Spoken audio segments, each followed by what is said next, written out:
70% uninhabitable because of desert, and 30% uninhabitable because of Australians. Now, we have talked about their Deputy Prime Minister Barnaby Joyce before. You may remember he threatened to euthanise Johnny Depp's illegally imported dogs, Pistol and Boo. Well, Joyce is a social conservative who opposed same-sex marriage in their referendum last year because he believed in traditional family values. And you can probably see where this is going. Barnaby Joyce facing the public over a private matter. The Deputy Prime Minister pleading for privacy after News Corp published photographs of his former media advisor, now heavily pregnant with his child. Now, you might think that that is hypocritical, but in reality, Joyce has such incredible family values that he can't restrict them to just one family. The Australian media has understandably jumped on this story like a Deputy Prime Minister with a wife and 4 children jumping on his 33-year-old former media advisor. And they even went so far as to track down the father of his girlfriend, who is frankly not thrilled with Barnaby's behaviour.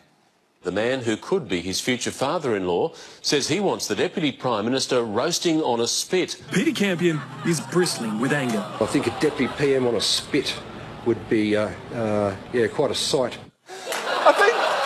I think that might be the most Australian man who has ever lived. You know, in Australia, they don't actually have Santa Claus. They just have that guy coming down your chimney, and whether you've been bad or good, he just beats you with a newspaper. And now to the final stop on our tour de scandal, Israel. The thing that you bring up when all your friends are the same political party, but you still want to have an argument. This week brought a new scandal for Israel's leader.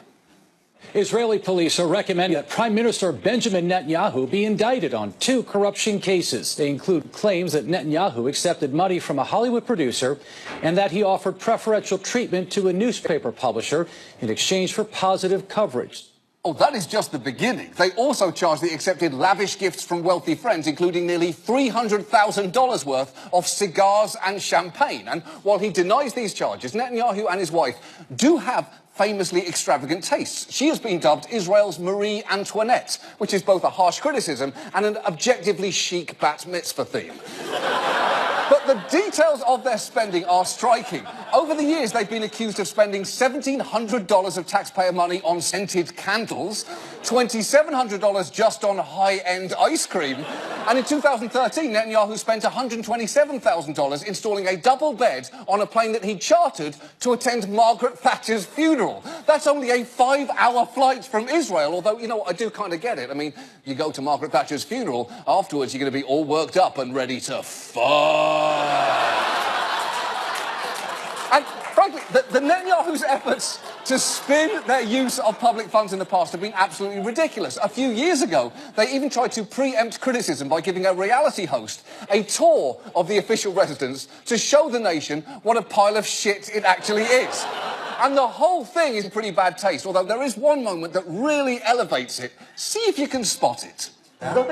This door has been through thousands of paintings. What is this? A lamp just broke and it was glued. What is this? I'm sorry, what is this?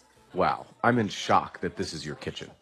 It looks like the kitchen of a boarding school in Romania in 1954. What's this here in the back? This here is the closet? I think Anne Frank is hiding here in the back.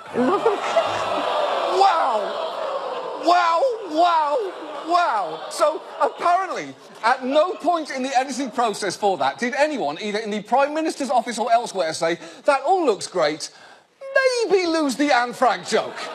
I half expected that South African interpreter to appear in the corner of the screen saying, boo! Boo, Anne Frank jokes, boo! And yet, it says something about how destabilising the